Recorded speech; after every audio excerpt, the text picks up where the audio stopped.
Acho que assim. O quê? Fecha lá, fecha. Então, vamos a ir começando. Eu vou pedir a todas que desliguem os microfones, né? Para não ter interferência.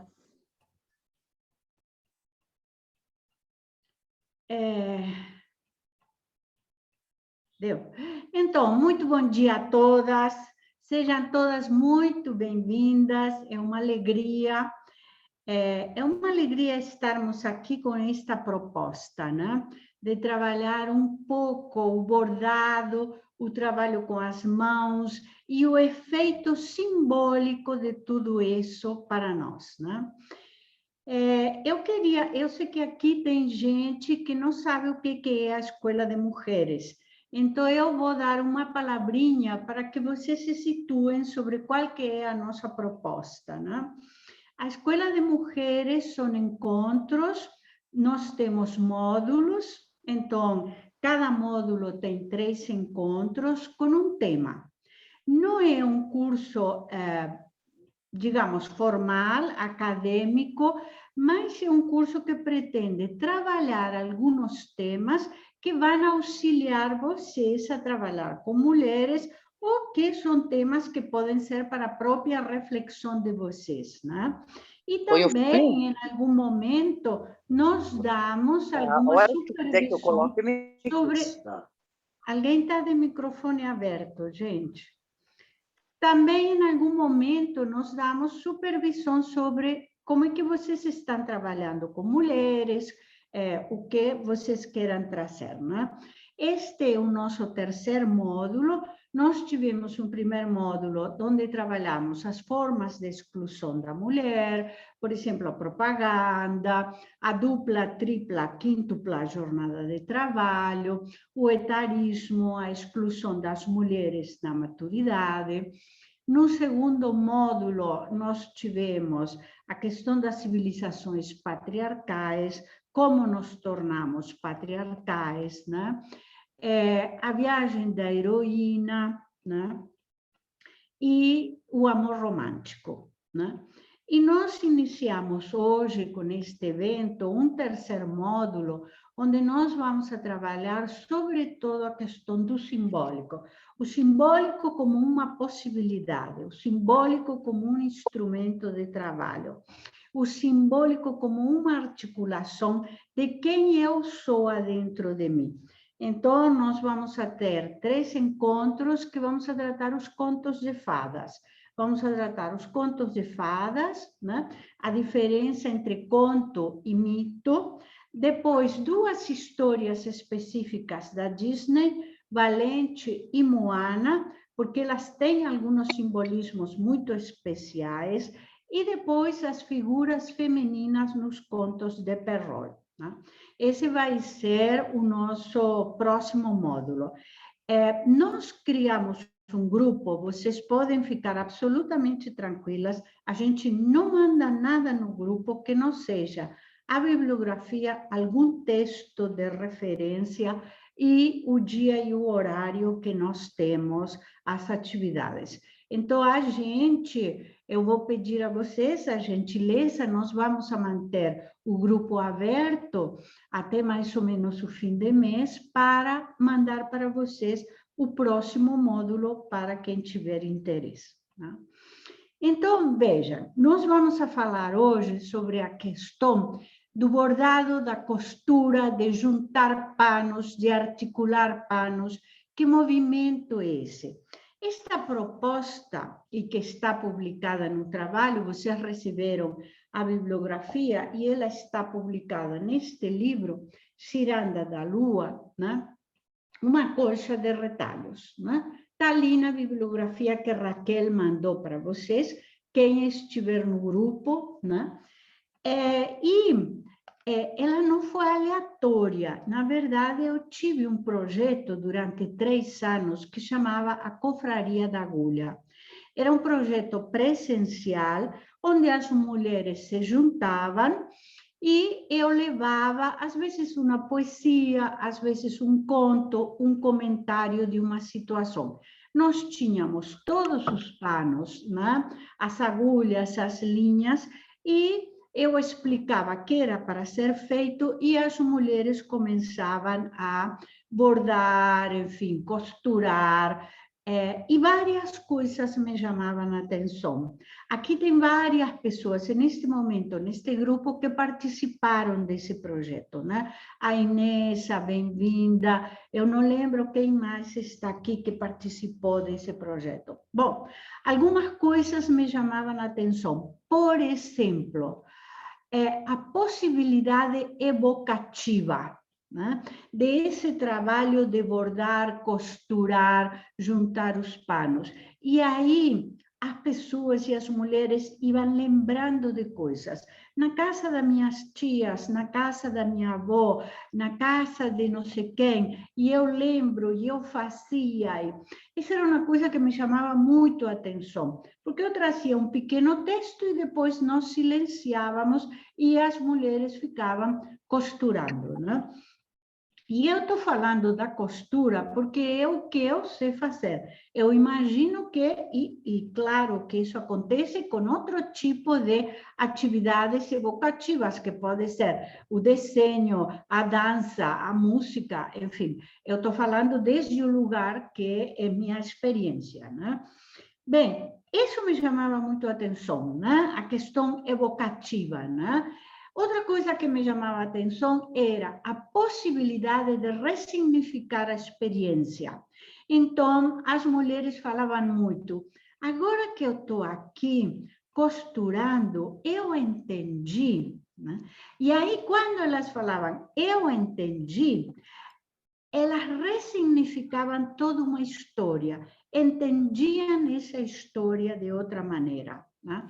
Um tempo de silêncio, um tempo de alguma maneira de meditação. Por isso eu insisto com vocês que as mulheres meditam de muitas formas, que não são exclusivamente, né, a forma, digamos, a forma tradicional, né? As mulheres, quando bordam, quando costuram, quando elas estão em meditação, em estado de meditação. Então, me chamava a atenção isso, me chamava muito a atenção o silêncio, né? Porque eu trazia um texto e, de repente, né, o grupo silenciava, era um grupo de 10, 12 mulheres, né? E então as mulheres silenciavam e alguma coisa acontecia de muito mágica, de muito simbólica, de muito... E eu trabalhava também com bordado, costura e panos nos grupos da pós-graduação de Antropologia da Mulher, que a gente tinha no Instituto Renascer da Consciência, em Belo Horizonte, né? Vocês podem entrar em institutorenascer.org.br e vocês conhecem o que é. É um lugar muito bonito, fora de Belo Horizonte. Nós dávamos curso lá com Fátima Tolentina, né? E à tarde, os sábados à tarde, eu ficava com as mulheres, né? E nós fazíamos coisas, customizávamos uma camiseta, um echarpe, tínhamos a cerimônia do chale, customizávamos o chale, e esse era um momento de silenciamento, de concentração, de ressignificação, né? E de estruturar todo um simbolismo e uma ordenação interna. Para mim era claro, e é claro, que quando as mulheres bordam ou estão costurando, ou enfim, estão concentradas, ou desenhando o que for, há uma enorme reordenação do mundo interno, há uma grande rearticulação, alguma coisa se apacigua, alguma coisa se pacifica. O tempo é outro, né? O tempo é outro, quando as mulheres estão concentradas nesse fazer, que não é o fazer da solicitação, né? Ah, mãe, vovó, não, preciso disso, aquilo. Não, não é esse fazer. Não estou falando desse fazer, né? Quando alguma coisa da solicitação se apacigua, né?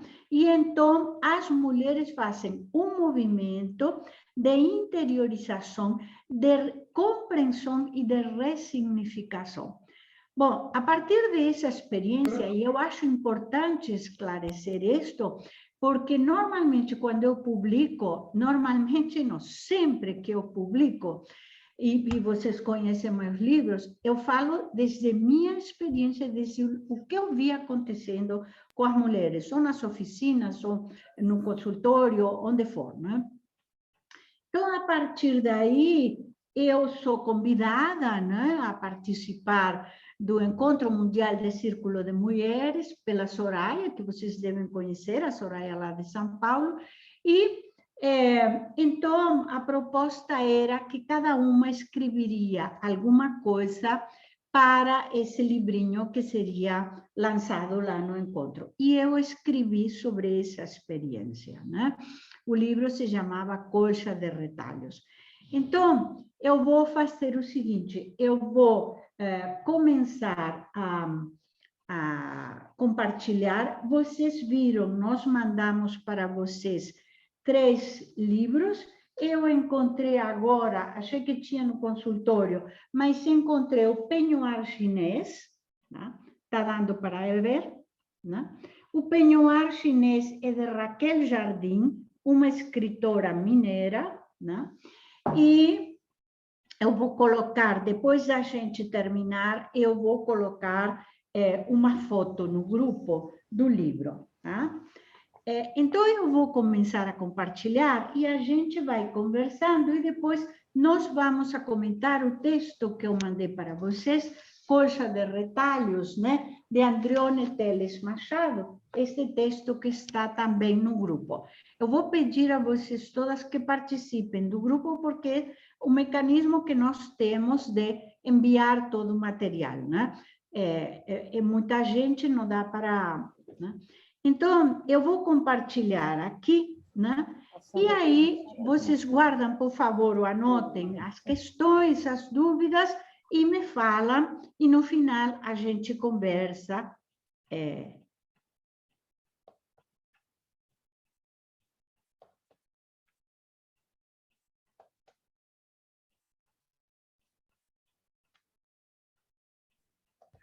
Marisa, Sim. a gente pode ir bordando enquanto você Ah, sim! fala? Claro, Inês. Inês estava no projeto da Confraria da Agulha, não é, Inês? Inês e seus bordados lindos. Adoro as aulas quando eu vejo a Inês bordando. Dá um acalento, assim, um quentinho no coração, Inês. Ah, que bom, que ótimo! Eu vou bordar, tá bom?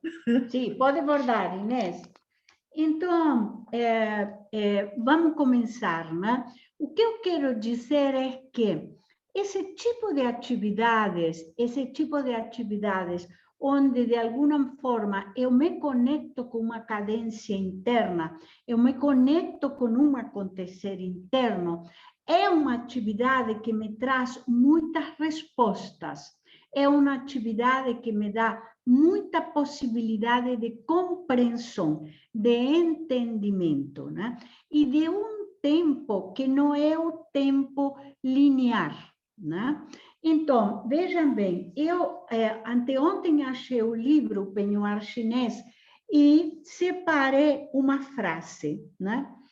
A percepção da circularidade do tempo é percebida pela protagonista Elisa da seguinte forma: não descobrira ainda que o tempo é composto de círculos interligados, dentro dos quais giramos, que não nos foi dada a faculdade de perder nada, nem de abandonar nada, e que toda a nossa história está adentro de nós. Eu me agarrava insanamente ao passado, sem saber que, na verdade, ele nunca me abandonaria e que nem estaria em mim poder me libertar dele. Então, olhem que frase interessante para o bordado como um evocador de um tempo sem tempo, do tempo da estrutura inconsciente, do tempo da estrutura dos afetos. Então, vamos lá.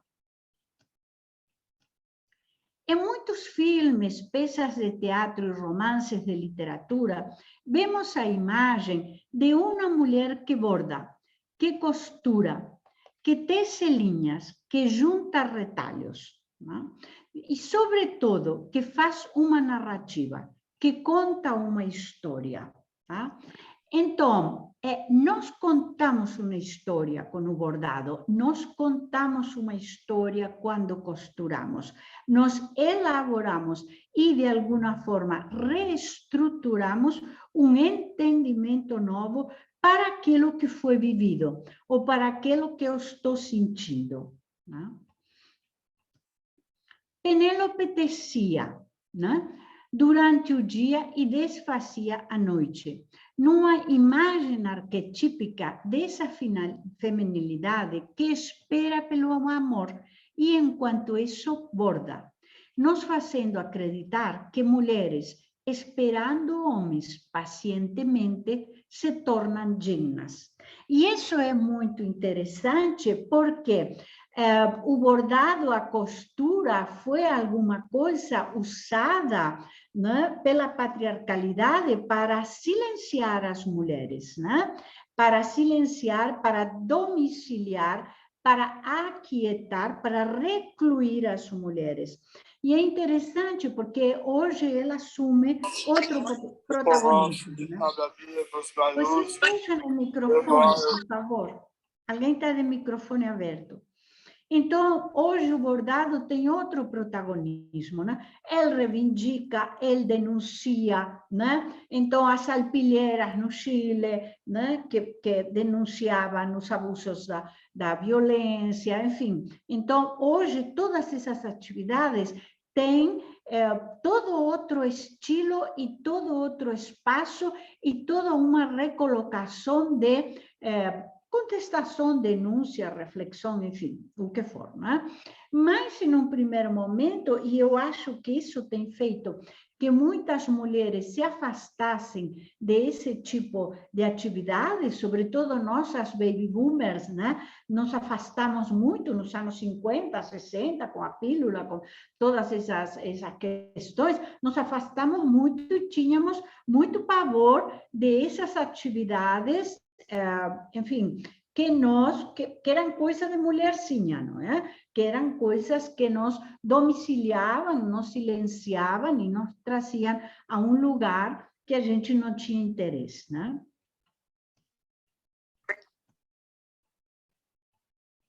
Uai, eu fiz aqui alguma coisa.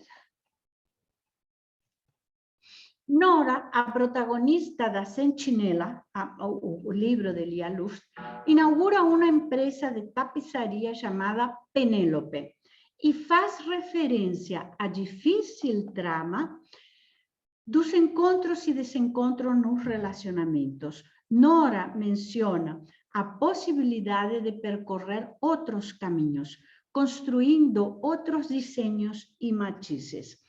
Quero dizer que, quando nós bordamos, quando nós costuramos, quando nós desenhamos, refazemos essa história que pode ser a história dos nossos afetos, essa história que pode ser a história de uma vivência, não interessa qual, mas nós refazemos a nossa vida, o nosso mundo interno.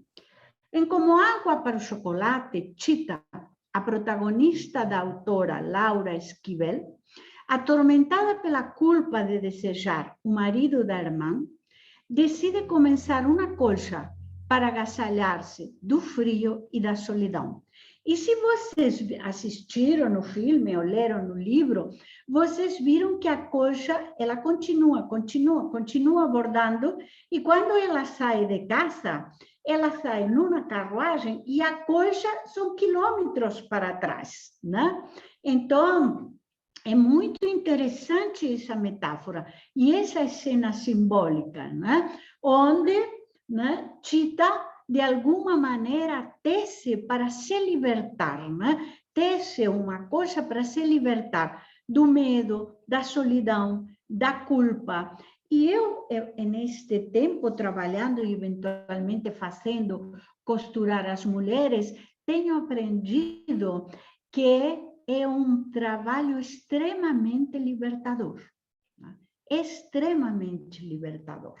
Né?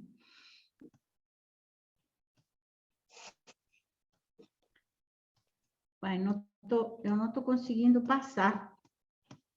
Não sei por quê. Espera aí. Aqui. Vamos lá. Eu diminuí. Ele não está passando aí.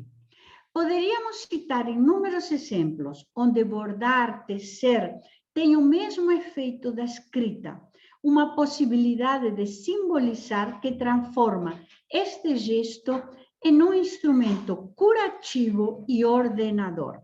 Então, eu quero dizer o seguinte, bordar, tecer, costurar é o mesmo gesto da fala. É o mesmo que falar. É o mesmo que escrever. E eu falo, perdi o fio da meada. Nós estávamos conversando aqui e olha, peraí, perdi o fio da meada. Nós usamos as mesmas metáforas, nós usamos os mesmos símbolos. E vocês vão ver que no penhoar chinês, Chita, aliás, Elisa, bordava com a mãe. Elisa vai se transformar em uma escritora famosa e a mãe morre. Ela já é uma mulher adulta e ela volta para a casa materna para retomar o que ela bordava com a mãe. E ela diz, tive que aprender a ter com as palavras a destreza das bordadeiras. Olhem que interessante. Olhem que interessante.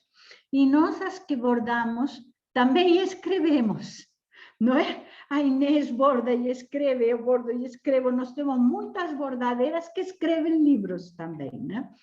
Vamos lá. Bordo para me expressar, bordo quando estou nervosa, bordo quando brigo com meu marido, bordo para me esquecer, bordo para me lembrar, bordo para viver.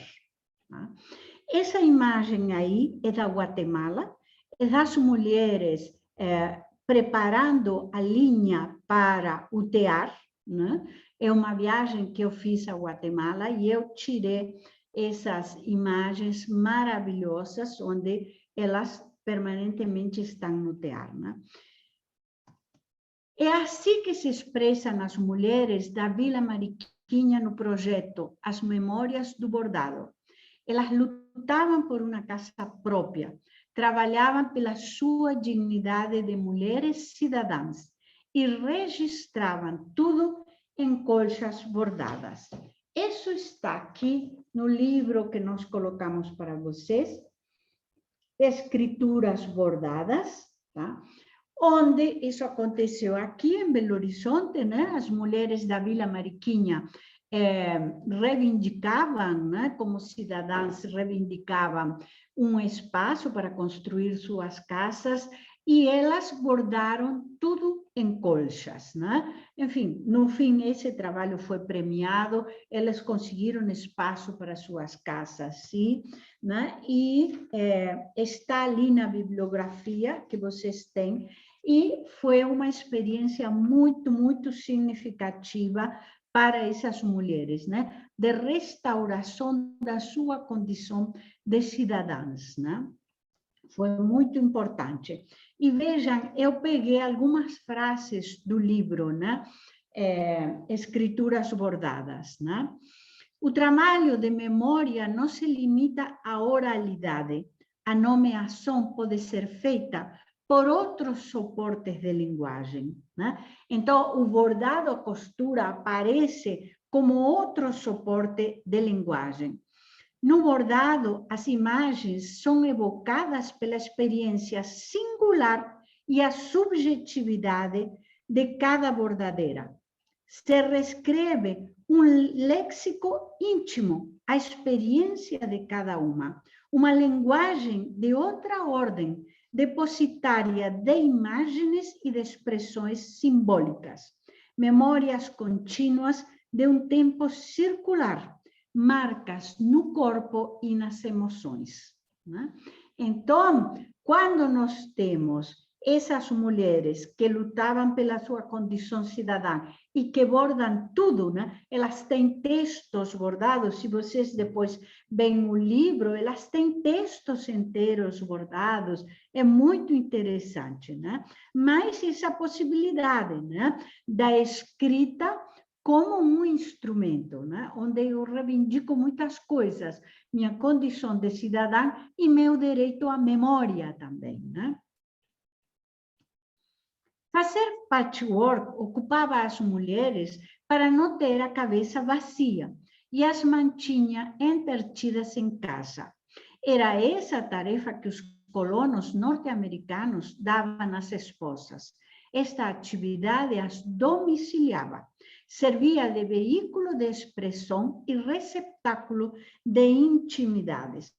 Então, nós estamos falando de aquela intimidade que muitas vezes não pode ser revelada, né? E se vocês lembram do famoso conto, né, do rei que violenta, que estupra a sua cunhada, né, que era uma adolescente, e corta a língua dela, né? E então ela começa a bordar, né, um pano onde ela conta a violência sexual, né? Ela está lá encerrada num lugar do castelo e quando ela termina o pano, ela estende, né, o pano na janela lá do castelo, não lembro muito bem da história, e o rei é denunciado, né? Então, nós estamos falando de uma atividade que não só é um receptáculo de intimidades, sino daquelas intimidades secretas que por diversas razões não podiam ou não eram, ou não acontecia a revelação, né? E aí no bordado, no fazer, eu poderia tornar, né, público essa situação, né?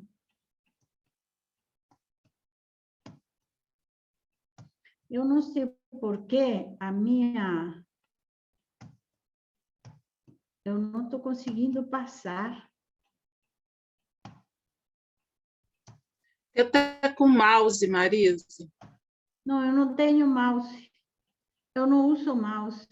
Eu vou ver se aqui... Eu não estou conseguindo passar. Agora. Trata-se de uma narrativa que articula experiência, imaginação e desejo, construindo uma multiplicidade de significações. O gesto manual de bordar apresenta um registro das marcas da vida. Então, vejam bem, nós construímos uma narrativa que tem também a ver com meu desejo de futuro, com meu desejo de aquilo que eu quero para mim. Na verdade, a Raquel Jardim vai falar que o bordado é um grande caleidoscópio, né? É como quando eu coloco o olho lá no tubo do caleidoscópio e muitas imagens se formam, e muitas possibilidades, e muitas cores. Isso é interessante, porque o bordado, e sobretudo o bordado livre, não estou falando daquele bordado que nós temos que seguir um risco, estou falando do bordado livre, né? É alguma coisa que vai sendo criada e construída à medida que ela adquire diversas significações para mim. E eu vou trocando a ideia, e muitas vezes vou trocando o risco, muitas vezes vou inventando e coloco outras cores e outras linhas. Enfim, é uma oficina de criatividade, né? Vera Casanova, professora de literatura, nos lembra que o bordado faz florescer uma linguagem que fratura o mundo e o refaz através de signos que indicam. Eu não estou conseguindo ler. A Janaína, lê para mim. Que indicam o caminho, a temática do bordado se aproxima aos textos de literatura. Isso, se aproxima aos textos de literatura. E vejam que bonito uma frase da Vera Casanova, que eu separei aqui para nós. Está aqui, o livro da Vera Casanova está no material que está no material que nós enviamos, né? E Vera Casanova diz uma coisa interessante. Tempo de bordar. Tempo de bordar é tempo de viver. A narrativa traz a memória do vivido. Páginas de escritura. O pano bordado é também exercício de desenho. Assim fazem, assim dizem, citando o título do livro de Ione Verdier, sobre as profissões de lavadeira, costureira e cozinheira. Sempre a dança das mãos, revelando e afirmando o humano. O pano, o desenho, a linha e a agulha para bordar histórias, recortar pedaços de pano, reunir elementos vários como a colagem de natureza heterogênea e construir um texto cuja beleza tem a ver com uma graça. É a presença de um prazer. O prazer é o mais alto valor do espírito, pois é ao mesmo tempo alegria e signo, o signo de uma vitória de e sobre a vida. Essa é a vitória que nos faz mais humanos. Olhem que bonito, né? A frase da Vera Casanova. Então, é isso, o pano-texto, né? No pano nós construímos uma narrativa. Elisa, protagonista do livro Penhoar Chinês, retoma o bordado que fazia com sua mãe quando esta era viva. E bordavam juntas, né? Lê para mim, Janaína, por favor. Elisa é hoje uma escritora famosa e, querendo entender a relação com sua mãe, ela reflete. Aprendi hoje a manipular palavras, e essa tarefa exigiu de mim a mesma ciência das bordadeiras. Bordar e escrever serve para preencher... Aí está tampado para mim também. Não sei se vazio. O vazio. Bordar e viajar. É viajar. Então, vejam bem, Elisa bordava com sua mãe quando era criança, se torna uma adulta, enfim, sai de casa e se torna uma escritora famosa, né? E ela e a Raquel Jardim, que é uma escritora mineira, já não está entre nós, mas morreu faz relativamente pouco, há uns 4 anos atrás, né? Então, ela permanentemente joga e traz uma coisa para outra, bordar e escrever. Ela se tornou escritora e ela teve que retomar a destreza das bordadeiras. E aí, quando a mãe morre, ela retoma o bordado que fazia com a mãe e começa a trabalhar a genealogia feminina, né? E há muitos autores que falam disso, né? Bordar tem a ver com a construção de uma genealogia feminina, de um entendimento feminino, né? O bordado se transforma para Raquel Jardim em um livro de recordações, um álbum de fotos velhas. Bordar é feminino, assim como escrever é feminino. Feminino não quer dizer das mulheres.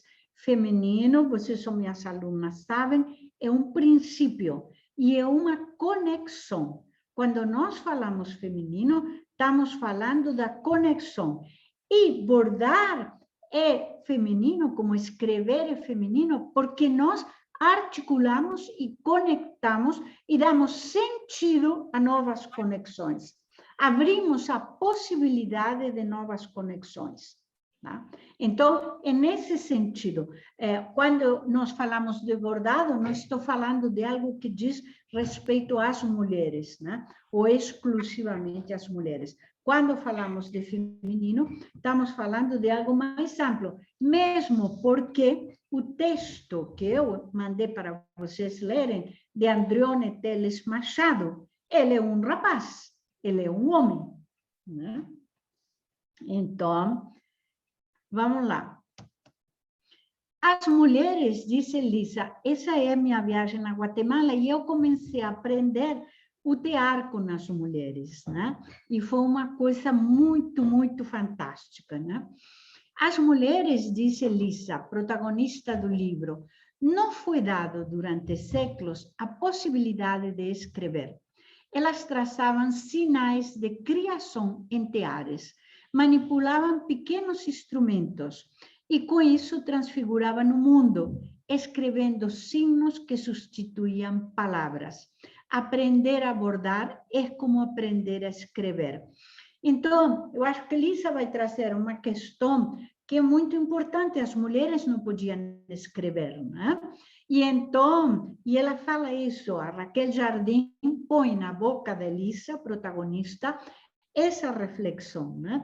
As mulheres não podiam escrever, né? Ou escreviam com pseudônimos, ou enfim, né? Não era aceita a escrita das mulheres. E elas bordavam, né? E esse bordado, de alguma maneira, transfigurava o mundo, né? Assim como a escrita, e trazia esses signos de reflexão, né? A professora Vera Casanova nos fala do panotexto, onde o sujeito ativo, transitivo, coloca no seu trabalho... A Vera, Janaína, lê para mim, por favor. Faz aparecer a voz e coloca num pedaço de pano o desejo. O bordado configura um texto. A linha desenha uma subjetividade que se materializa e remete a uma genealogia feminina. Uhum. Então, é importante essa história da subjetividade. O bordado, a costura, nos permite entrar em contato com essa subjetividade que eu posso ir modelando, que eu posso ir mudando, que eu posso ir transformando. E eu trouxe aqui uma frase do livro das Escrituras Bordadas, né? O gesto tátil de catar, cortar e juntar recicla textos, recicla o sentido da vida. Trata-se de um dispositivo autoral que ordena e organiza a subjetividade a partir dessa intimidade vivida. Existe uma complexidade no fazer das bordadeiras. O produto não é previsível. Se reconstrói com imagens de hoje a experiência vivida. Assim, os bordados se transformam em agentes de significado, sempre refeitos e revitalizados. Então, no bordado, eu posso ressignificar, a partir de quem eu sou hoje, aquilo que eu vivi. Aquilo que eu vivi há muito tempo atrás. É possível ver no bordado o estado de alma de quem o faz. Ele se transforma em um depositário das intimidades. E olhem que interessante uma frase da Vera Casanova, da professora Vera Casanova. Para alguns, bordar é também um gesto agressivo, embora não o vejamos assim. Agulhas e linhas perforam tramas, dedos e, às vezes, até a alma. Olhem que interessante, né? Então, eu consigo revisitar, a partir da minha subjetividade, alguma coisa que eu vivi, da maneira que eu sou hoje. Tá? Então, sobretudo quando eu bordo uma experiência, ou uma cena familiar, ou uma vivência, eu bordo ela a partir de quem eu sou hoje, né? Da subjetividade que eu tenho hoje. Na intimidade do gesto, no debruçar da cabeça, na agilidade das mãos, o coração se mostra, a emoção se revela, o sentido se concretiza. Né? É como uma... Lê para mim, Janaína. É como uma ficção intencional, uma experiência radical de intimidades. A vivência da palavra e a vivência do bordado interagem e se misturam em uma narrativa que encontra sua própria voz. Bom, essa é outra coisa que me interessa muito e que eu percebi nas mulheres bordando, né? No projeto que nós tínhamos e às vezes lá no Instituto. As mulheres encontram sua voz e encontram um novo sentido. Então, eu escutava muito assim, mas eu não pensei que ia ficar assim. Quando eu comecei, ou quando eu comecei a bordar, ou quando eu comecei a juntar os panos, eu não sabia que ia ficar assim, né? E ficou assim. E acontece uma revelação também. Tá? Uma coisa dessa intimidade se revela. Alguma coisa que eu não tinha pensado, alguma coisa que eu não sabia, tá? Alguma coisa que eu não estava previsto.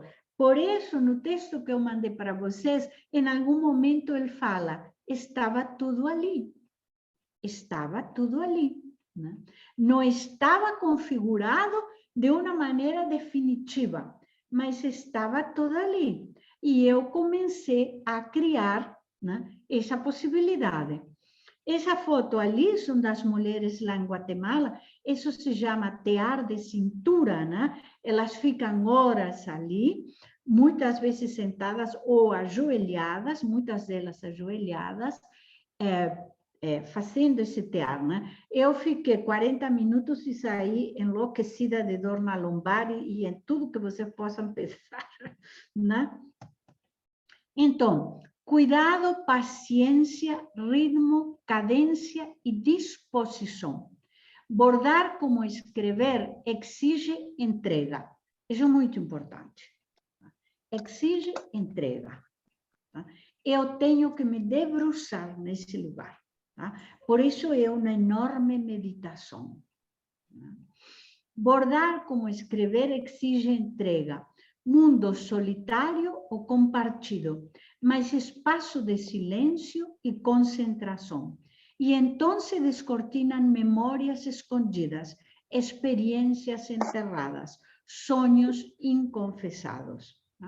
Essa imagem que vocês têm aí também foi na Guatemala, e é como as mulheres preparam as linhas, né? Como elas vão preparando as linhas para depois poder colocar tudo isso no tear e ir tecendo, né? Então, é muito importante essa ideia de que quando eu estou bordando, quando eu estou me entregando sem censura, né? O bordado não é uma coisa, e é interessante porque a gente não desfaz, né?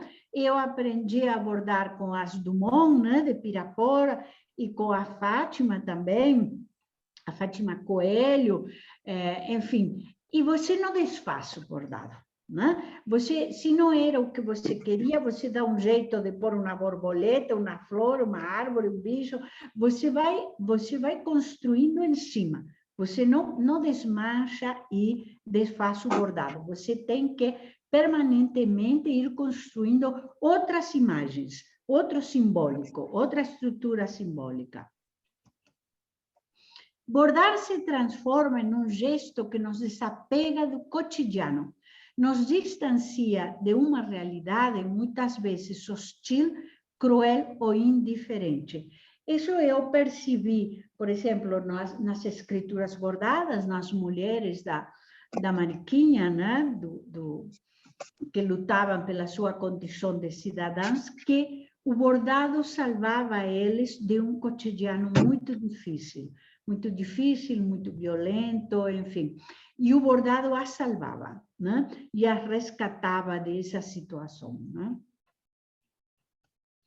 Mãos que bordam e escrevem, contando histórias. Clarissa Píncola nos fala que as mãos das mulheres constroem universos no cotidiano, na cozinha, no jardim, nos tecidos. Trata-se de um gesto táctil, um retorno a outro tempo, um resgate artesanal, um fim, enfim, um reciclar da vida. Então, eu acho importante, porque quando nós juntamos panos, eu hoje me dedico muito mais a bordar a máquina, porque já minha mão direita eu não consigo bordar assim, né?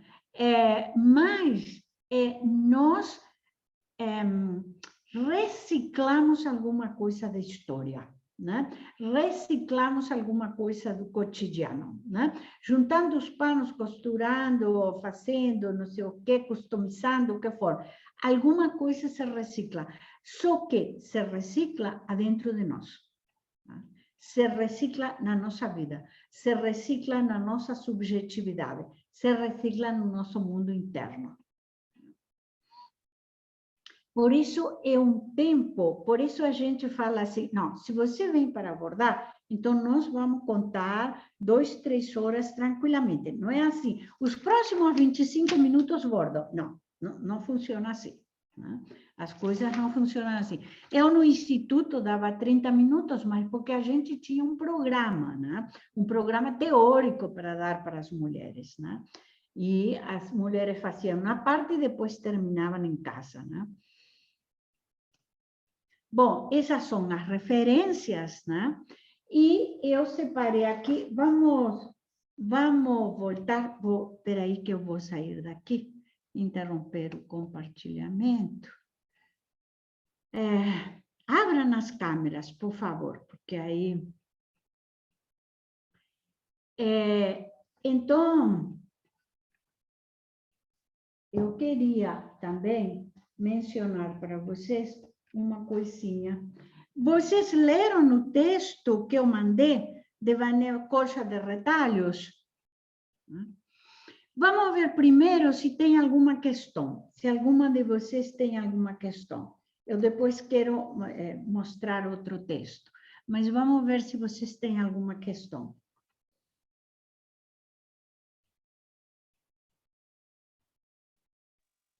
Marisa, posso falar um pouquinho, Luciana? Luciana, tá boa, Luciana? Tudo bem? É bom aqui com você, Janaína, junto. Gratidão. Lindo mais esse encontro, né, com a gente. Nessa última, até não é sobre a coxa de retalho, mas é mais sobre esse último, coisa que você falou do cuidado, paciência, ritmo, que exige um silêncio, né? Sim. E me caiu a ficha aqui agora que eu estou me recusando a esse silêncio, que minha vida está muito mutuada, né? A vida de todo mundo muito mutuada, as coisas todas, e parece que eu estou me escondendo. Me caiu a ficha que eu estou não me dando esse tempo do silêncio para ressignificar, né, o meu passado. Né? Eu acho que sim, Luciana. E uma coisa interessante, né? Ninguém precisa saber bordar. Eu quero esclarecer isso, porque isso também... Não, porque eu nunca aprendi, porque eu não sei... Porque... Não. Ninguém precisa saber bordar, é? Ninguém precisa saber... É um gesto de reencontro. Então, ninguém precisa ser bordadeira, saber bordar, não. Pega um paninho e uma coisa interessante, quem me disse isso, eu não lembro agora, sim, uma bordadeira que disse para mim, não existe a pessoa que não sabe bordar. Isso não existe. As pessoas pegam uma linha e um pano e começam a fazer riscos. Tá? E você vai adquirindo destreza. E isso é tão louco que meus netinhos, Davi tem 11, Mateus tem 8, eles bordam. Então, eles juntam pedaços de feltro, vão juntando e vão fazendo coisas. Tá? E vão juntando pedaços de feltro, costurando, bordando, porque eles me veem. Né? E aqui tem um armário que tem as coisas de bordado. Então, olha que interessante. Né? Não existe quem não sabe bordar. Isso não existe. Né? Existe a possibilidade desse encontro com o meu silêncio, com minha intimidade, com o acontecer da vida. Né? Marisa, Denise, eu queria, me lembrei bastante, queria trazer aqui, talvez para você comentar um pouco, me lembrei do Arthur Bispo do Rosário, né? Sim. Paciente, né, psiquiátrico da colônia Juliano Moreira, aqui no Rio, e que mesmo quando ele não tinha material, ele ele tirava o fio dos lençóis, das roupas e bordava os pensamentos dele, né? Sim. Bordava as palavras que vinham na cabeça dele. Uhum. Então, queria ouvir um pouquinho de você Sim, sobre isso isso. mesmo. Olha que ressignificação, né? E bordava sua subjetividade, o mundo interno dele, o mundo, né? Como você falou, os pensamentos. Isso mesmo, por isso não existe quem não sabe bordar. E por isso a significação do bordado nós quedamos, né? A não ser que você decida, não vou bordar para pôr na vitrine. Bom, isso é outra história, né? É outro departamento. E eu queria comentar a vocês também, a propósito disso que você diz, do Bispo do Rosário, que acho, sim, uma coisa fantástica. Quando eu fui conselheira no Conselho de Psicologia, os amigos e familiares de pessoas privadas de liberdade se reuniam lá. Eu era coordenadora do grupo de trabalho de mulheres. E as mulheres, quando iam a visitar as pessoas, os maridos ou os irmãos na prisão, elas passavam pela revista vejatória, que não preciso falar o que é, né? Ficavam nuas, bom, aquela coisa que felizmente acho que não existe mais, pelo menos aqui em Minas.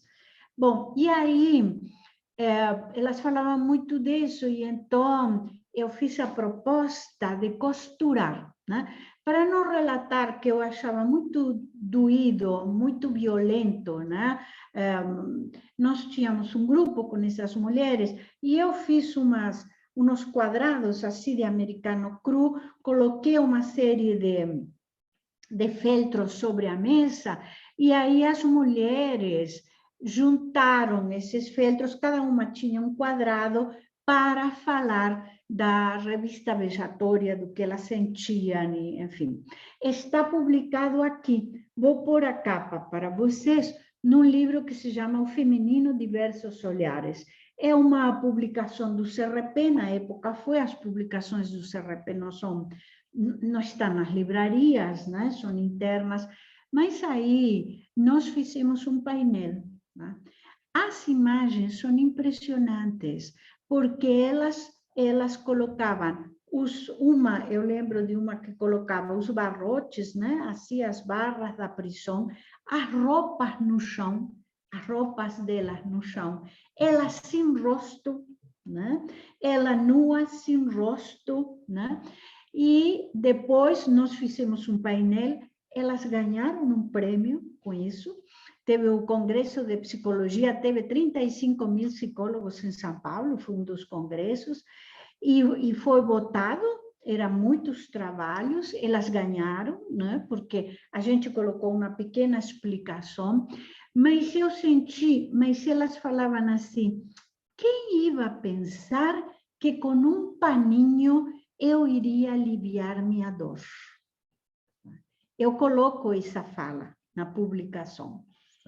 Eu coloco essa fala, porque eu achei assim, eu senti que uma coisa nela se libertou, tá? Se soltou, né? E elas falavam assim, mas quem ia pensar que com um paninho, um pedaço de feltro, eu ia me libertar de uma coisa tão terrível, né? Então, eu preparando aqui para vocês, lembrei desse episódio, né? E foi muito interessante, né? Então, isso mesmo, é como o Bispo do Rosário, né? Eu consigo, né, a experiência de me libertar do sofrimento de viver, né? Marisa. Quem mais? Alguém mais quer perguntar? Marisa, eu gostaria de falar. Sim, Fernanda, diga, querida. Então, nossa, você me contemplou muito, né? Estou me sentindo muito contemplada. Eu não sei bordar, não sei não, porque eu nunca fiz, né? Eu nunca bordei. Eu teço mandalas, né? Essa daqui fui eu que teci. Sim. E teve um trabalho que eu fiz com algumas mulheres que eram para fazer umas trouxinhas, assim, umas trouxinhas de ervas dentro. E era para a gente confeccionar, né, esse material, e eu falei assim, eu vou levar para todo mundo começar do zero, vou levar linha e agulha para elas poderem costurar. E eu mesma não sabia costurar. né? Então, aquilo mexeu comigo de uma forma tão profunda, porque eu comecei a resgatar algumas coisas da minha ancestralidade, né? Minha mãe não sabia, minha avó não sabia, então isso não foi passado para gente. Então, assim, o que que a minha mãe falava, né? Sempre vai para fora, como uma professora trouxe, né? Vai trabalhar para fora, porque essas coisas de casa, manuais, isso é coisa de mulherzinha, você precisa ir trabalhar, você precisa ser independente. Então, eu nunca aprendi esse tipo de coisa. E naquele momento, aquilo mexeu muito comigo, foi muito transformador. E tinha uma ou duas mulheres ali novas que sabiam costurar, porque aprendeu com a mãe, aprendeu com a avó, e eu senti uma inveja daquelas meninas naquele momento. E para mim foi muita transformação, muito transformador. E o que a professora está trazendo agora para mim, está contemplando e abrindo muitas possibilidades dentro disso. Então, eu quero agradecer. Ah, que ótimo, Fernanda, que ótimo. Eu acho que se eu aprendi a bordar, minha mãe bordava a máquina muito e costurava, mas eu aprendi a bordar depois de mulher adulta, aos 40 anos, enfim, porque a gente tinha esse receio, né? Não, eu tenho que, né, ir para a vida, para o mundo, enfim, patriarcal, corporativo, enfim, para o dinheiro, ganhar dinheiro, ser independente, todas essas coisas. Não atrita uma coisa com a outra, né? Mas para nós, nesse momento, atritava, né? Não era muito conciliável as duas coisas, né? E você diz das mulheres jovens, eu tenho visto muitas mulheres jovens bordando e costurando, e eu que eventualmente acompanho, às vezes no Instagram, não sei o quê, meninas muito jovens, fazendo roupa, costurando roupa, fazendo coisas, que é fantástico, né? A possibilidade. E desde uma perspectiva muito mais libertadora, que não é a leitura que nós tínhamos, né? Então, é isso mesmo, isso mesmo. Que ótimo, Fernanda. Quem mais? Alguém mais quer falar? Eu. Oi, Daniela. Acho que a Marieta queria falar antes. Eu não estou vendo a mão de vocês. Cadê a Marieta? Estou aqui. Eu não estou te vendo, Marieta. Tem que trocar aí o aparelho. Pronto, estou te vendo. Então, sempre um prazer estar aqui, né, com você. Eu passei por uma experiência, passei por uma oficina de bordado aqui no Sesc de Vitória, e sobre um rapaz que borda, né? Sim. Muito lindo, faz tudo em miniatura. E aí tinha uma professora que contou uma experiência dela, que nesse mesmo período tinha exposição do Bispo do Rosário aqui. E ela, como professora de artes, trabalhou, né, o Bispo do Rosário e ofereceu agulhas para os meninos, né, para os alunos. E a surpresa dela é que os meninos se encantaram pelo trabalho de agulha. Então, às vezes, eles corriam atrás, no recreio eles bordavam, né? E meninos, assim, de periferia, né? Que a gente, muitas vezes, não percebe o quanto de sensibilidade todo mundo tem e as possibilidades. Então, ela disse que no recreio ela passava, o menino falou: professora, você tem uma agulha? Por favor, você tem uma agulha? Sim. Então, eu achei essa experiência assim, o máximo, né? Os meninos pedindo agulha para bordar. Muito lindo. E desconstruindo um monte de coisa, né? Homens bordando no Brasil, né? Algo impensável. Sim, sim. Acho que sim. Daniela. Então, Marisa, você está me passando um filme aqui na minha cabeça, eu até trouxe para mostrar para vocês como que o bordado, ele começou a aparecer na minha vida. Eu sei só o ponto básico, mas é algo que foi, né, minha mãe não bordava, as minhas avós sim. E aí, deve ter uns 20 anos, mais ou menos, que eu fui cair num grupo de mulheres, eram mulheres mais velhas que eu, que elas bordavam mandalas e faziam colchas.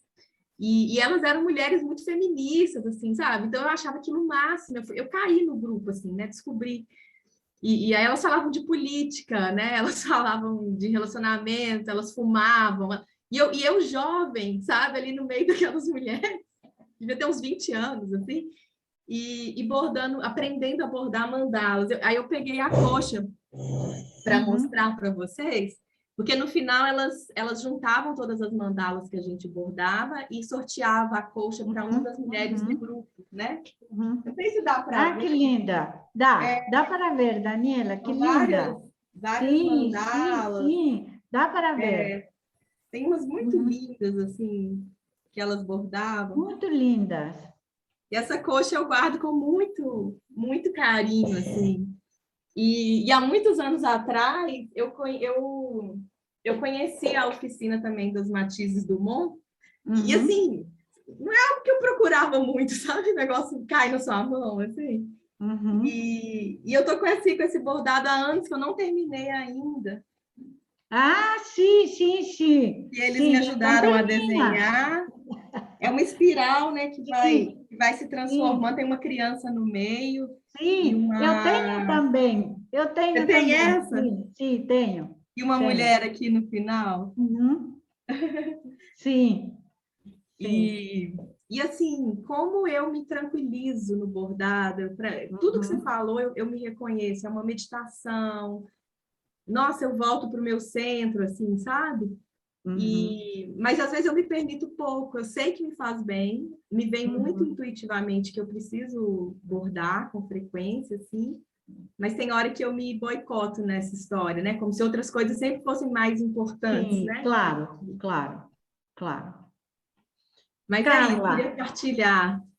Obrigada, Daniela. Linda coisa. Agradeço. Carla. Oi, pessoal. Eu queria falar um pouco da minha avó paterna. Ela, baiana, ela estudou em colégio de feira e casou muito cedo e trazia uma tristeza.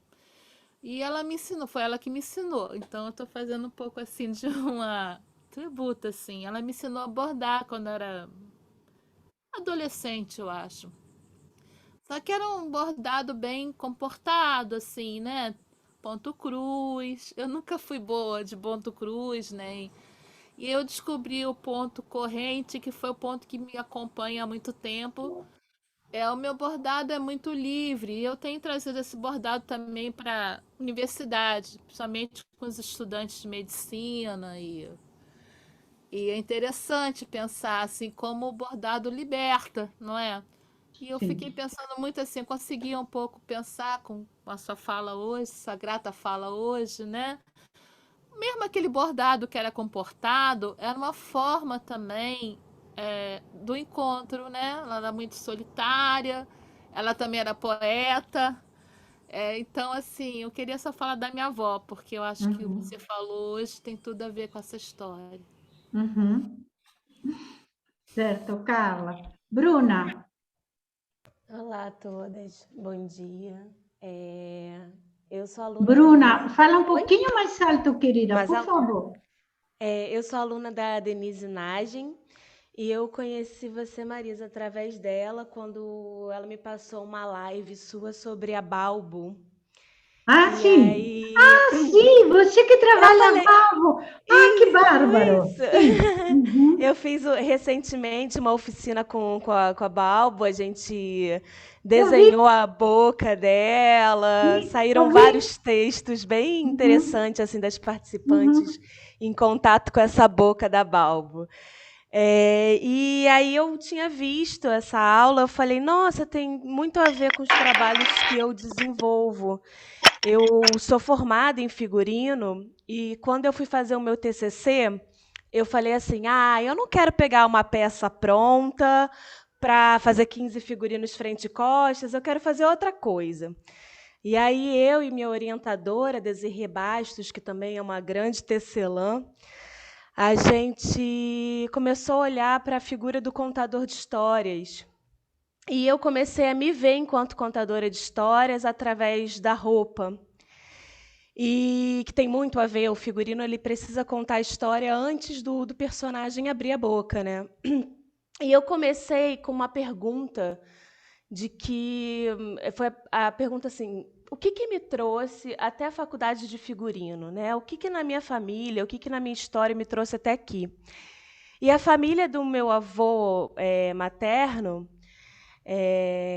meu avô era o único menino dessas irmãs todas, E todas as irmãs, todas as minhas tias-avós costuram, bordam, tricotam até hoje. Eu tenho a tia Ida, que tem acho que fez 90 anos agora, e aí eu estava aqui comprando linha para ela fazer a colcha de crochê para mim. A gente estava aqui comprando linha. E eu falei, nossa, isso está na minha família, né? Há muito tempo. E aí aqui eu construí essa roupa, que é um macacão, parece um pouco um vestido, meio que juntando essas características masculino e feminino de princípio mesmo, já que a calça por muito tempo foi negada à mulher, né? Sim. Mas é uma calça que parece saia. E aqui tudo eu fui catando na minha família crochês, bordados, que eu tenho aqui a renda do vestido de casamento da minha avó. Não sei se vai dar para ver direito. Eu tenho uma única peça da minha avó paterna que eu não conheci, que era uma toalha que ela fez de rechelier. E aqui tem outros bordados de mulheres que eu nunca conheci na vida, porque eu encontrei numa feira do lixão um saco cheio de paninho. Aí eu perguntei, quanto é que é isso aqui? O moço, R$10. Aí eu cheguei em casa, lavei, e quando a gente começou a abrir, eram vários paninhos desses que fazia de segurar copo, para prato. Deixa eu fazer devagar. Sim. Então, eu fui juntando. Essa roupa é uma roupa da minha contadora de histórias. Aqui a gola também foi de uma bisa tia-avó. É uma golinha que ela fez todinha. E eu fui juntando isso nessa roupa da contadora de histórias. E acabou no vídeo curtinho que a gente fez, chamado Xamã. Quem quiser ver, tem na minha página. A página é Divina Xota. É uma página onde eu tenho trabalhado com a Xota como portal de criação, da energia criativa, e tenho falado sobre criatividade. E aí, lá para baixo, eu posso até partilhar nos stories para ficar mais fácil de ver, tem um vídeo do Xamã, é um vídeo de 5 minutos e pouco, onde a gente tem essa mulher, personagem, saindo da roupa civil dela e indo para essa roupa de contação de histórias. E no final ela só dança, a história toda cantada nessa dança dela e num textozinho que um amigo meu escreveu a partir das pesquisas. E é muito marcante para mim, assim, o meu bordado também é livre de técnica, apesar de eu costurar, apesar de eu fazer tudo, o meu bordado mesmo é livre de técnica, meu crochê também. Recentemente eu ganhei um tear que também comecei a fazer livremente. E o quanto é potente a costura, mesmo nesse lugar de destino, né? De você estar ali comandando um destino. E tem um livro que é Mulher no Corpo de Xamã, que foi uma base também para esse trabalho que eu fiz, onde ela citava os instrumentos da agulha e da linha, e o costurar também, e o tecer ligado ao parir, né? Ao retirar uma criança do ventre, as sabedorias da vida e da morte, como está ligado a isso tudo, né? Então é um universo muito lindo. E eu fico pensando no poder dessas mexas que agora não estão podendo se encontrar, mas que tinha toda reunião mensal, e aí chegavam os sapatinhos de tricô, as receitas de crochê sendo trocadas, junto com livros. Esse filme Colcha de Retalhos também foi um filme que foi referência, que era lindo, né? Elas construindo a colcha do amor. Eu ficava, enfim. Então, eu estou aqui muito emocionada. Essa semana eu perdi minha tia, uma tia minha, então eu estou aqui muito mexida com a sua fala e com a fala dessas outras mulheres que trouxeram lembranças. Então, lindo o seu trabalho, Bruna, muito lindo, muito lindo. Raquel. Ei, gente, bom dia, tudo bom? Marisa, sentindo, né, a sua apresentação e essa potência, né, das linhas, eu me lembrei de uma artista plástica que eu gosto bastante, chama Maria Lai. Depois eu posso partilhar no grupo.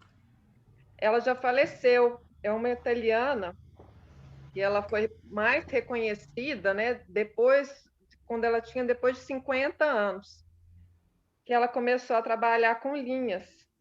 Então, ela nasceu numa cidadezinha, assim, no recôndito da Sicília, e o que eu acho interessante, esse poder da linha, é que tem uma instalação, é uma performance artística que ela já mais velha, ela propôs para sua vila de nascença, aquela vila bem arraigada, siciliana, dos costumes. Então, o prefeito tinha chamado ela para fazer um memorial para os mortos de guerra. E ela falou assim que não, que ela acreditava no poder para as pessoas que estavam vivas ainda. E aí ela pegou uma história que tinha, que ela cresceu cresceu com aquela lenda da cidade, que tinha uma montanha e tinha a história de que uma menina tinha sobrevivido a uma avalanche na montanha, porque ela tinha saído correndo atrás de uma fita azul. Então, a performance que foi, e demorou assim, um ano inteiro de organização, saiu um fio azul da montanha e foi passando pelas casas, todas as casas do vilarejo, para unir a comunidade. Então, cada casa, por exemplo, quando o vizinho tinha uma boa relação com o vizinho da frente, aí pegava o fio, amarrava, punha um pãozinho, que é um pão tradicional deles, e era sinal de afeto com o vizinho seguinte.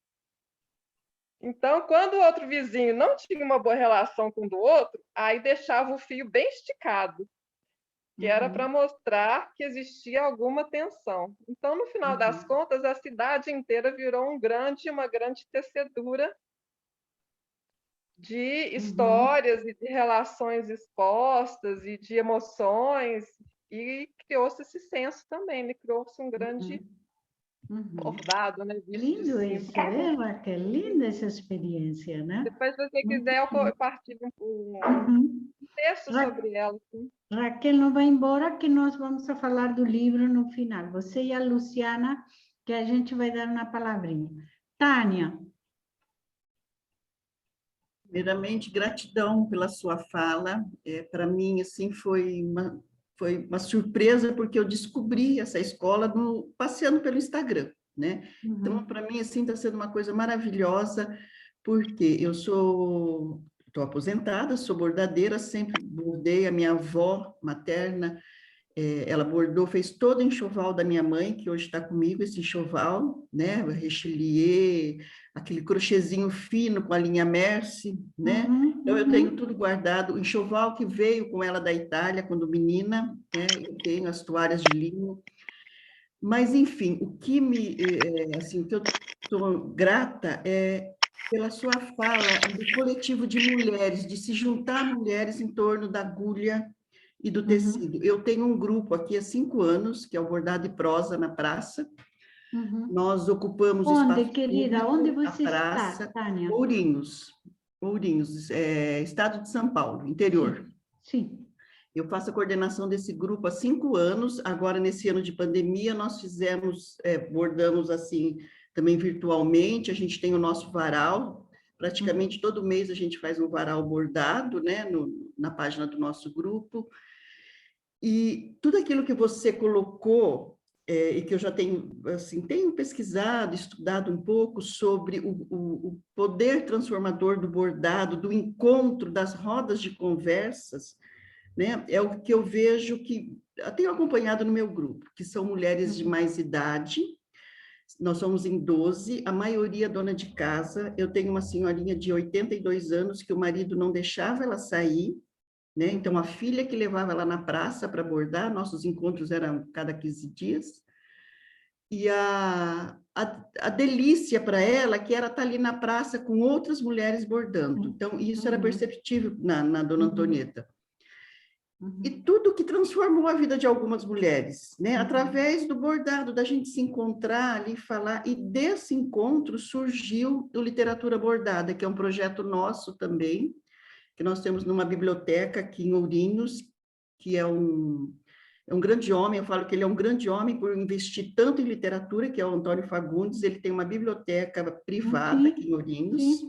Então, o nosso projeto é lá, é literatura bordada, a gente se reúne também, e tem um texto, um livro do mês, e depois a gente borda, né? Então, tudo que você falou para mim, Marisa, nossa, me tocou muito, porque é o que eu vivo, com essas mulheres, né? Então, eu só tenho aqui que agradecer a você.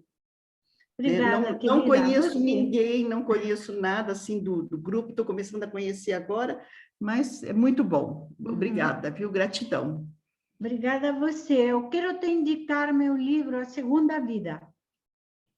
Tá? Qualquer coisa você me pede, eu te mando pelo correio. Você vai encontrar coisas interessantes ali. Sim, e eu quero ver também depois onde compra esse da textura, eu já pesquisei, já vi. O outro que você, acho que é a coxa de retalhos, né? Que você colocou. Depois, se puder pôr no link, no grupo, eu agradeço. Mas gratidão, Marisa. Obrigada, querida. Quem levantou a mão que eu não vi? Tem a Adri. Adri.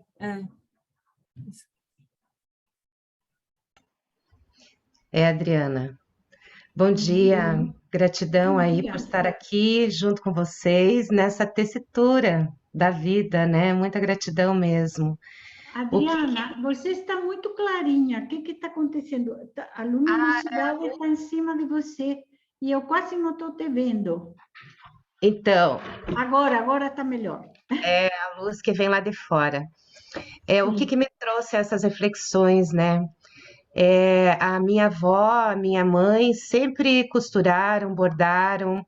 A minha avó veio da Itália e eu tenho até hoje a máquina de costura dela, que ela fazia roupa para a família toda.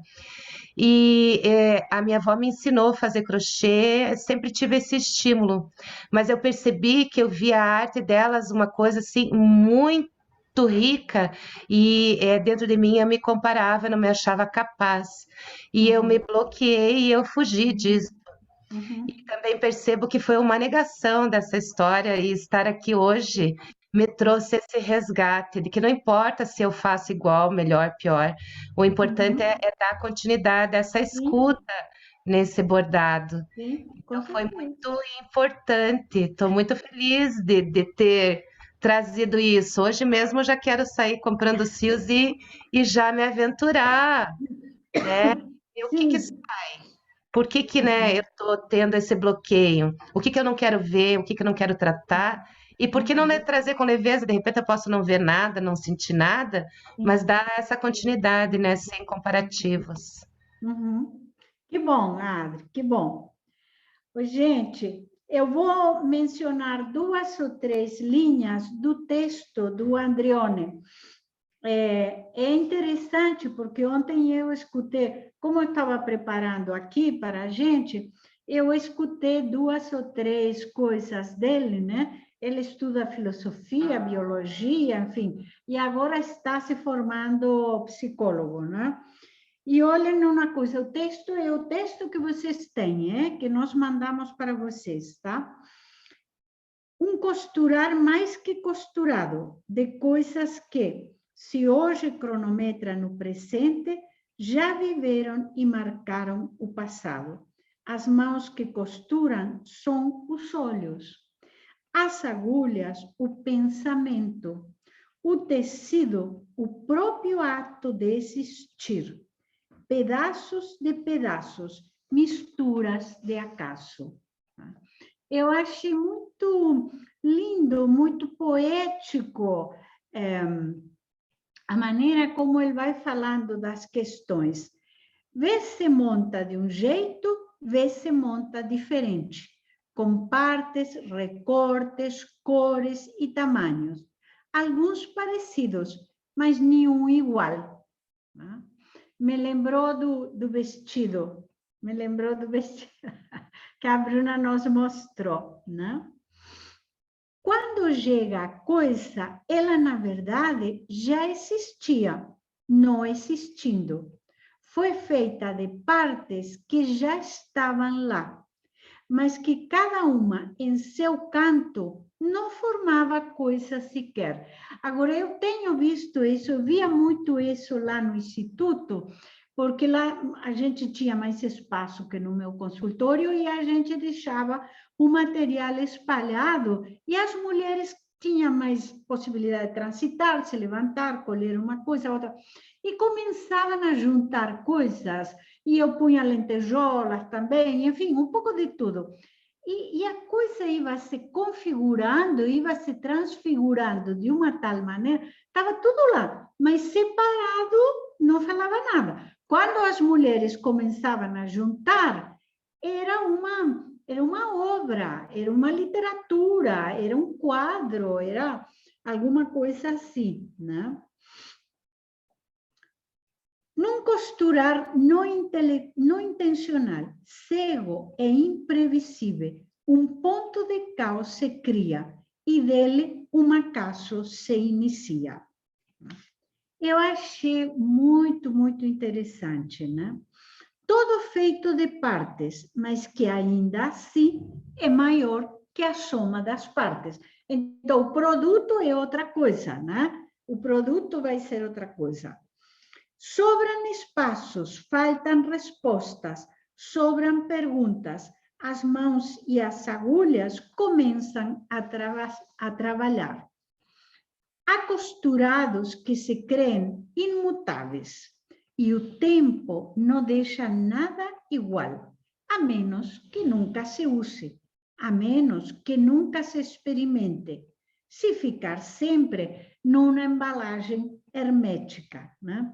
E isso é interessante porque todas as minhas professoras de bordado sempre falavam, é para usar, não é para guardar, é para usar, né? E então, assim, uma imagem que se constrói e se modifica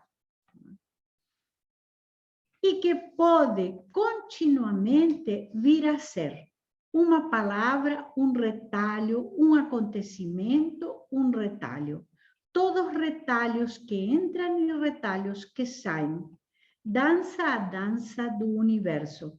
As costuradas trabalham freneticamente, num silêncio ensurdecedor, numa calma que é bravura e num aperto que afrouxa. E digamos desse jeito, como numa colcha de retalhos, o conjunto a faz existência, uma existência que se modifica, e o tempo não deixa nada igual. Depois você relê nesse texto, eu tirei só uns pedacinhos, né? Mas eu acho que é um texto que vale a pena. E vale a pena também vocês acharem nele lá pelo Instagram. Inês.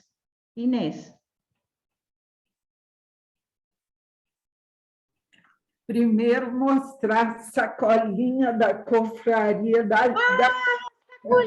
Confraria da Agulha, sim! Quando tinha Confraria da Agulha, nós fizemos essa sacolinha para pôr todas as coisas adentro. Eu tenho a minha também. E ter aqui uma experiência de vivência, né? Sim. E é um bordado sem risco. Sim. Da Jussara, não é? Que lindo, Inês. Uhum. Lindo. Eu não estou te ouvindo, Inês. Seu microfone está fechado. É porque minha gata pisou. Eu vi que ela pisou. Eu fiz a experiência dos desenhos bordados com a Sara, né? E estou produzindo até hoje esse manto xamânico. Eu normalmente o bordo só em circunstâncias de curso de xamanismo. Uhum. E é tudo sem nenhum risco. Uhum. Sim. e dar um testemunho, né? Eu achava que eu não iria conseguir nunca bordar. E eu aprendi a pegar no pano e na linha e na agulha com Marisa. Então, assim, isso foi, para mim, revolucionário, né, Marisa? Sim, A gente sim. passava 3 horas lá na sua salinha, um vulcão de criatividade. E, por conta dessa experiência, eu criei um grupo de bordados para resgatar as relações familiares. Então, bordamos até hoje com minha mãe, que está com 90 anos, minhas irmãs, minhas primas, e isso modificou não só as nossas relações, mas modificou a cada uma. Então, primeiro, eu agradecer por aqueles primórdios. Eu falei, Marisa, não vou dar conta, e você vai, agulha, né? E essa experiência do bordado, que até hoje me acompanha nos momentos todos, de reflexão, de tristeza, de alegria, tudo. Estou bordando sempre. Te agradecer por tudo. Obrigada, Inês, que lindo, adorei esse seu depoimento, que ótimo. Sim, você foi das primeiras pessoas que foi lá no consultório, quando eu abri a Confraria da Agulha, esse projeto. Sim, que ótimo. Gente, então, eu quero agora, tem alguém mais, alguma coisa mais? Eu quero falar um pouquinho de 2 coisas. Bom, primeiro que nós vamos a colocar aqui, depois, as datas do próximo módulo. Fiquem tranquilas, a gente nunca enche o grupo de avisos, só coloca data tal, dia tal, tema tal, e depois, na véspera, coloca os livros. Este material vai para ela, né, Janaína? Qual material, Marisa? A gravação. Ah, sim, a gravação depois eu coloco lá. Então, nos deem um tempinho de uns 4 ou 5 dias, tá? E no grupo a gente coloca o link da gravação para vocês assistirem essas coisas. Bom, então, a gente por uns dias vai permanecer com o grupo aberto. O nosso próximo encontro é dia 4/9, começamos com os contos de fadas, né? Contos de fadas. E eu queria falar com vocês, cadê a Raquel e a Luciana? Que nós vamos lançar em setembro. Primeiro, eu quero dizer que este projeto da Escola de Mulheres é possível porque Raquel e Janaína me ajudam, né? Isso é importante. Os projetos femininos, eles não são do eu sozinho. Esses são os projetos masculinos. Os projetos femininos são coletivos. Então, eu sou profundamente grata a Janaína e a Raquel, que são as que me ajudam, enfim, a articular tudo isto, preparar, organizar, administrar, mandar a bibliografia, todas essas coisas, né? Mas eu quero dizer a vocês que em setembro eu vou lançar um pequeno manual que se chama Jornada das Deusas. Eu tenho no Instagram, vocês podem entrar, @Jornada das Deusas, né? Vocês vão encontrar todas as lives. Eu tenho feito, desde há 1 ano e meio, 2, lives, né? Primeiro semanais, depois quinzenais, agora mensais e cada tanto, né? Porque cansa um pouco, né? Então, Jornada das Deusas, mas aí nós inventamos de fazer um pequeno manual de atividades com cartas para colorir, com uma sacolinha né? A nossa talentosa artista amor, Raquel, fez as imagens das deusas, né? A partir da pesquisa que a gente tem feito durante todo este tempo, né? Estes 3, 4 anos sobre as deusas. Bom, e nós vamos a lançá-lo em São Paulo, dia 14, e vamos a lançá-lo online, dia 22 de setembro. Gostaria muito que todas vocês participassem. Ele está muito lindo.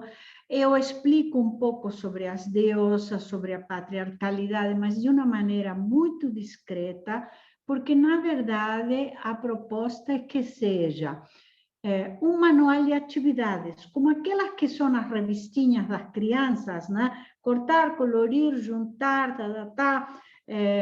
eu me inspirei muito nas revistinhas de quando meus netos eram menorzinhos, de 2 anos, 3 anos. Agora eles não usam mais isso, né? Mas eu fazia isso com eles, né? E então eu queria, vou mandar para vocês o convite. Ele está muito bonito, é um livro pequeno. As datas de lançamento serão, Adriana, dia 14 em São Paulo e dia 22 online aqui. E depois eu devo fazer aqui em Belo Horizonte alguns lançamentos online, pequenos, de 10 pessoas, 12 pessoas, 15 pessoas, né? Até para a gente poder fazer algum dos trabalhos de oficina que estão ali no... Né? Nós temos, o livro vem numa sacolinha, que é a capa do livro, né? E na sacolinha vocês podem colocar lápis de cor, enfim, né? Eu não sei se... Cadê a Raquel? Raquel está por aí ainda? Estou aqui. A Luz... Raquel? Estou aqui. Pois é, você quer falar um pouco? Porque os desenhos estão maravilhosos. A capa está maravilhosa. Foi uma alegria trabalhar com esse tema. Eu falo que toda produção artística, para mim, é uma gestação em conjunto. Então, acho que os desenhos são um reflexo do que né, eu aprendi e assimilei nas suas lives. Também na Jornada das Deusas, eu super recomendo que tem as lives falando das deusas. E seu trabalho é muito inspirador, Marisa. Então, você também é uma contadora de histórias que inspira de forma maravilhosa. Então, foi muito tranquilo trabalhar as deusas, porque a inspiração já estava bem latente. Sabe? Então, acho que é um trabalho que ficou muito lindo, o conteúdo muito bonito, muito potente. Então, foi uma alegria, só tenho a agradecer. Muito lindo, vocês vão ver a dedicação, o carinho da Raquel. E a Luciana é quem corrigiu o livro. Cadê a Luciana? Luciana, cadê você? Estou aqui. Oi, então, Luciana corrigiu o livro, né? E ela diz que é pouquinha coisa, não. Ela que é gentil, não é pouquinha coisa, porque meu português é assim, derrapa muito ainda, tá? Mas a Luciana, que está em Portugal, corrigiu o livro. E então, gente, fizemos entre todas, Heloísa, que não está aqui, minha editora, Heloísa Veluso, que prepara com muito carinho, com muita dedicação. Fizemos com muita dedicação, realmente, com carinho, com inspiração, e a gente vai fazer um lançamento online, porque aí quem está em Curitiba, em Porto Alegre, não sei onde, em Brasília, pode estar aqui com a gente. E é isso. Eu sou profundamente grata à presença de vocês aqui. Nos acompanhem no Instagram. Quem não puder, a gente vai mandar para vocês o material. E quando a gente tem as aulas, que eu sei que às vezes é difícil para todo mundo acompanhar, né? Vocês podem, nós sempre gravamos e mandamos para as pessoas que estão inscritas, né? E todos estes projetos, eles são possíveis porque vocês estão, porque eu sozinha não vale, né? Então, é interessante isso. Os projetos femininos são coletivos, eles abrem espaços, eles abrem novas narrativas, eles se criam, se recriam. Minhas alunas são criativas, são fantásticas. Quando eu me formei como psicanalista, um dos meus maestros argentinos falava assim: Marisa, os nossos alunos têm que ser melhores que nós. Essa é a medida de que nós demos certo. Tá?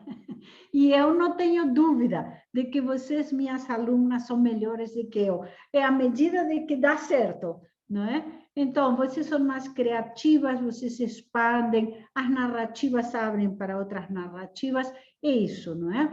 O conhecimento é um mundo aberto que tem que ser compartilhado, dividido e vamos nessa, né? Então, queridas todas, muitíssimo obrigado, uma Marisa, alegria. vamos tirar foto. Vamos tirar foto. A foto. Por favor, a foto. Abram as câmeras. Vamos ter que tirar mais de uma, né, Janaína? Somos Sim. Coração! Deixa eu só ver, só que apareceu uma mensagem aqui, deixa eu só tirar. 1, 2, 3, hein? Espera aí que eu vou tirar outra. Sim. Espera aí, Janaína, deixa eu botar coração aqui. Vamos lá. Mais uma. Espera aí que quando manda mensagem aparece aqui. Deixa eu só tirar.